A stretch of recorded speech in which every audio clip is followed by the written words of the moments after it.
All right. Welcome back, everyone. So we're here again in our home talking to you guys. So What episode are we on? This is episode 247.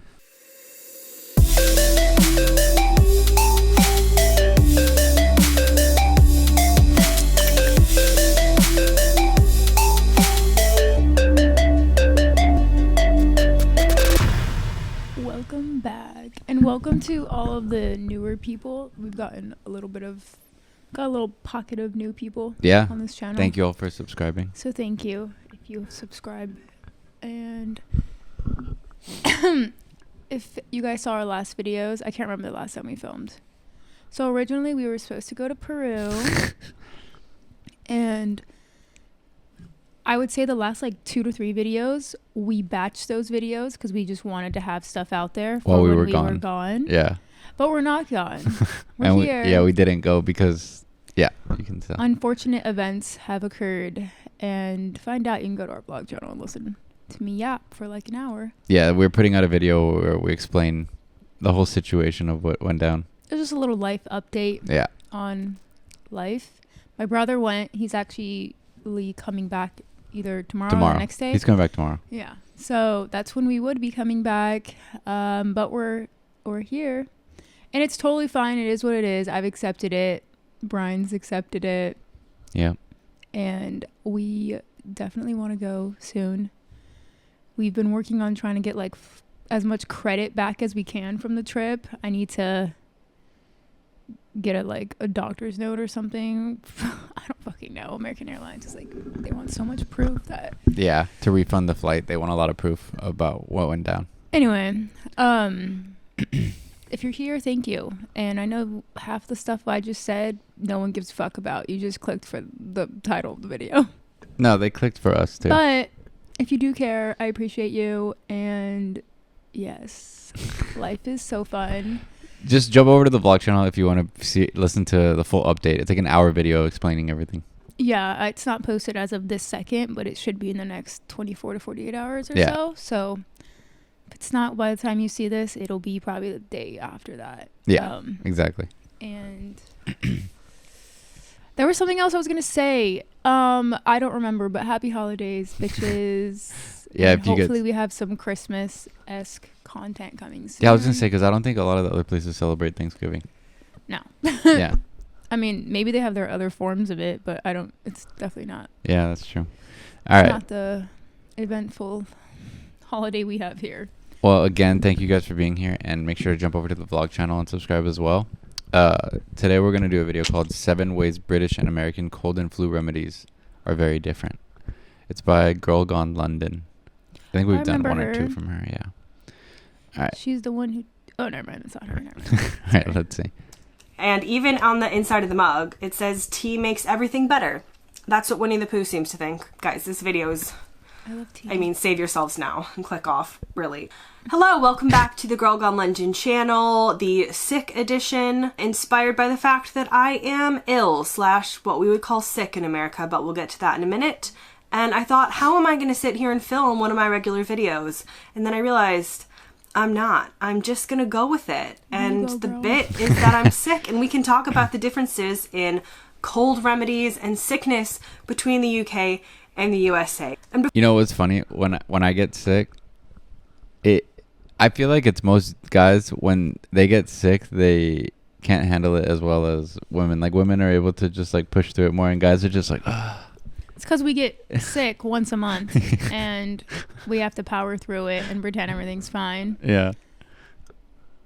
Before you feel too bad for me, I am not strictly confined to my bed. I did have to lug over a bunch of books and games to stack the camera on top of in order to make this work, but I am more comfortable than my normal filming location, and it just makes sense because I've got my blanket, which is my inspirational blanket, my favorite patch, which says, "May you always reach and grow toward your dreams." This is actually probably too inspirational and banned in the UK, and somehow I snuck it in, but that can be between you and me. Anyway, I don't know if I mentioned this, but there's no script to this one because I'm sick and I can't be bothered. So I've written some things down. I would also like to point some things out. For instance, this is not on the script. However, I do have a lot of cold medicine. This is like not even, I mean, I don't have a family of like 12. This is not even the bulk of it because I live in fear of getting sick. So when it happens, I'm ready. This is a UK product. This is not an endorsement. Lemsip First Action. Now, it says it helps stop a cold early, which I'm accepting that they could probably only say if it was proven in studies.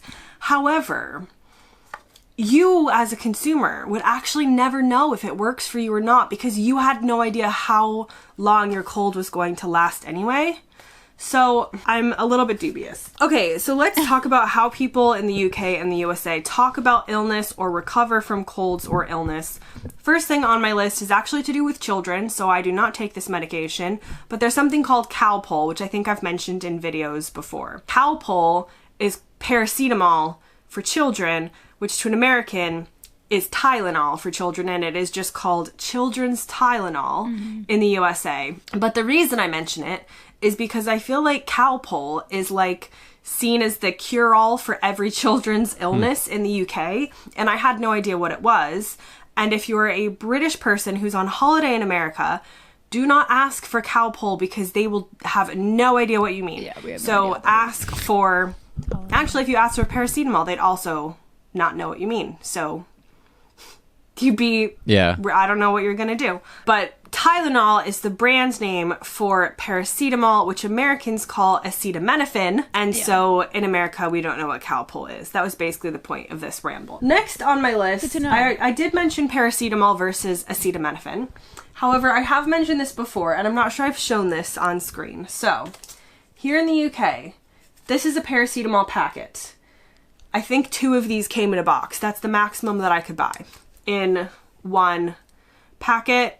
Perhaps I could buy 2 boxes, but it is limited. In America, you can buy 500 at once. I'm not even sure I've opened this because who needs that much paracetamol? But I do tend to buy things in bulk when I go to the US. So there is a reason why the UK has limited the sale, and it's to do with people using overdoses of paracetamol to harm themselves.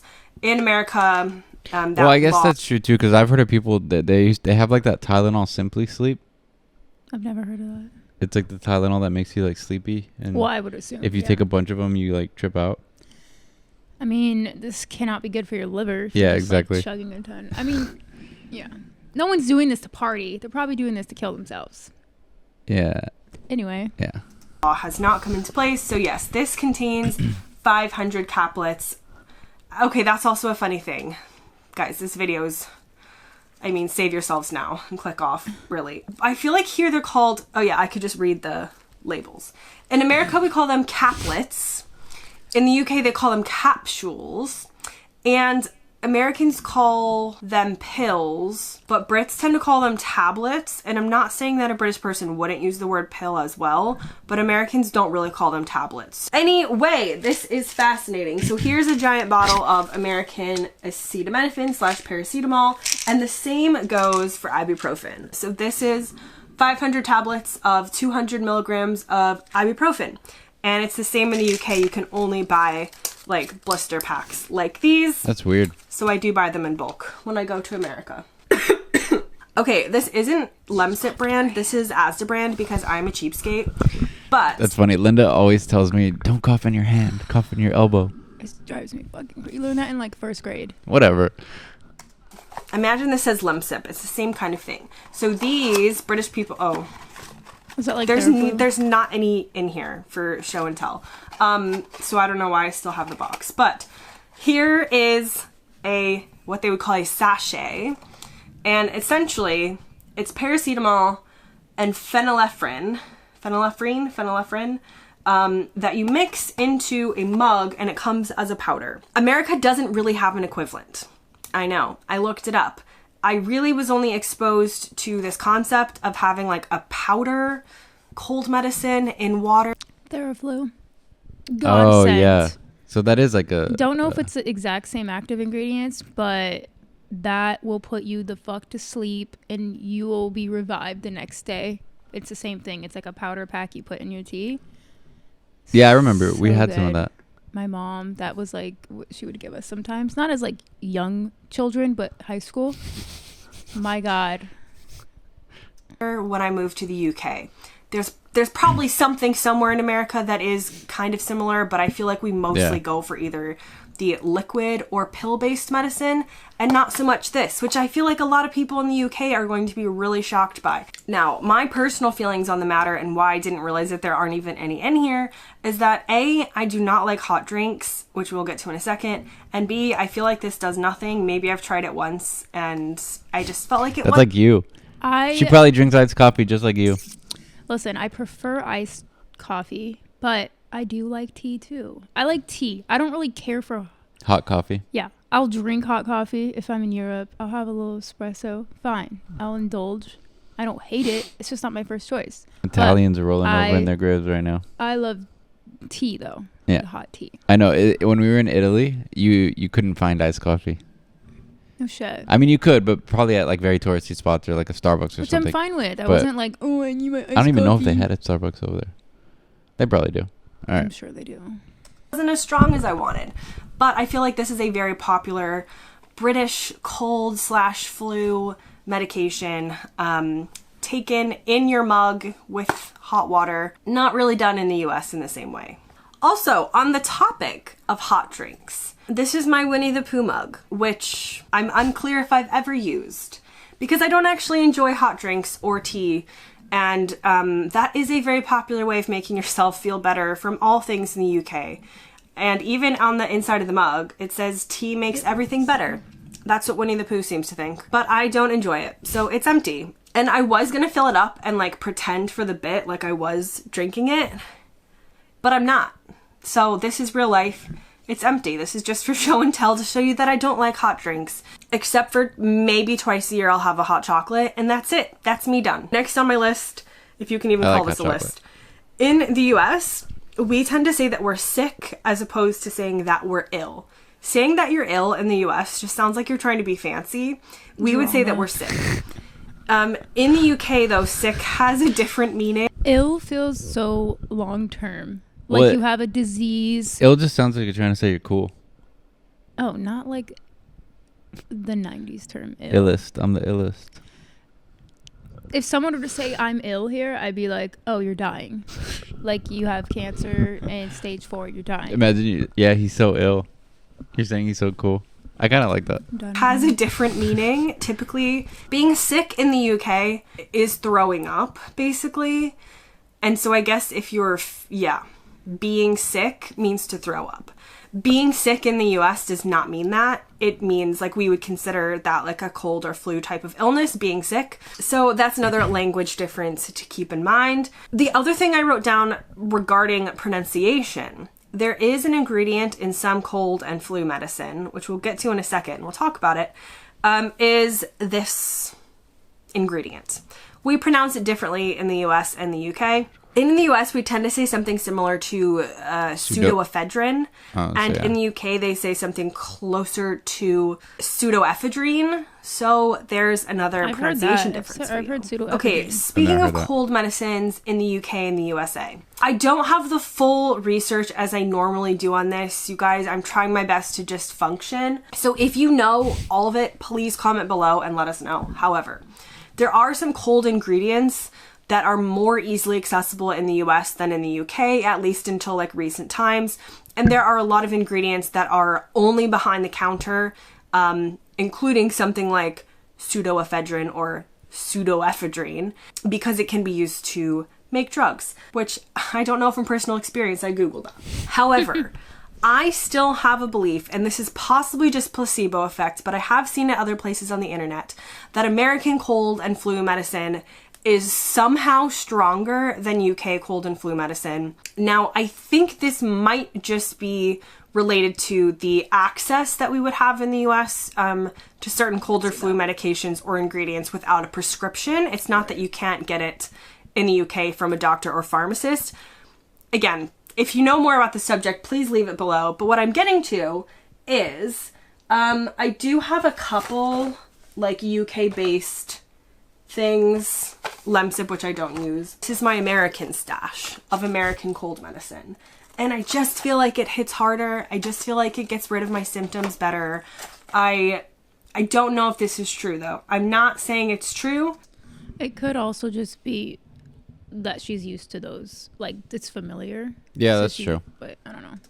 I'm just saying it feels true to me. I remember those. And also, these pills are giant. Yeah, I hate those. They're like horse pills. They are difficult to take unless you're good at taking pills, but it's worth it for whatever magic is in these. And finally, the second to last difference on my list is that when we measure temperatures in the UK, we measure in Celsius, and when we do in the US, we measure in Fahrenheit. So I still don't know, without looking it up, what a fever counts as in Celsius, whereas I know that in Fahrenheit we consider about 100 or 100.4 Fahrenheit to be a fever. So when I first moved to the UK and the thermometer that I had was in Celsius, I was like, I have no idea what this reading means. I could literally be on fire or the coldest person ever. I have no idea. For the record, about 38 Celsius is considered a fever. And that brings me to my final point, which is the foods that we like to eat when we're sick in both countries. Everyone's gonna have like their parents' favorite remedy or like what grandma used to feed you when you were sick. But in the US, it's kind of like a cultural thing that we think of chicken noodle soup as like the cold remedy. I don't really like chicken or meat, so I grew up having noodles. Also, I know you love ramen when you're sick, and it is very good. Period. Yeah, but when you have like a cold or something, yeah, ramen hits a spot for you a lot. Hell yes. Yeah. Soup that looked like this that came from a packet when I was sick. Ew. And I do hear people in the UK talk about soup in general as a great thing to have when you're sick. Ass. But I feel like people have different kinds of soups that they enjoy when they're sick. Whereas in America, it's just in the culture that we think of this specific type of soup, chicken noodle soup, when you're sick. In the UK, when I looked this up, there are multiple different things. Some people say soup, some people say beans on toast, some people say toast. So I'm not sure if culturally the UK all agrees on like one iconic food when you're sick. But please leave your suggestions below. Maybe I'll use them. Maybe somebody else can use it for your favorite cold or flu remedy. Now that brings me to the end of this video, which was honestly a hot mess the whole way through, which is very appropriate for how I feel right now. So we'll see if I can save it in the edit. So stay healthy. Thanks for watching, and I'll see you next time. Suki. Cool. What are the comments saying? You don't drink tea. How on earth did we let you get British citizenship? That's funny. Brand. They're saying the advertising is different. Yeah. Anyway. Oh, yeah. Anyway, yeah, I learned not much. I learned that we just package them differently. Yeah, pretty much. But we have similar things, it seems like. Yeah. It's cold and flu. It's like I don't know. Yeah. Well, thank you for watching, and if there was anything you wanted to add to that, and please drop it in the comments. Yeah, go for it. Let us know if beans and toast is what beans you want on to eat toast when you're ill. I was trying to do it. I was trying to do like a Cockney accent. Beans on toast. That sounds horrible. I'm so sorry. Like a pirate. Yeah, I'm so sorry. Pirates of the Caribbean. All right. One of my favorite comedians, Andrew Santino, he does that. He does beans on toasting, and it sounds so fucking funny, like a Cockney accent. It's giving pirate. Yeah. Okay, bye. All right. Well, yeah. Don't forget to subscribe to the vlog. All right. Love you guys. Bye, guys. Bye.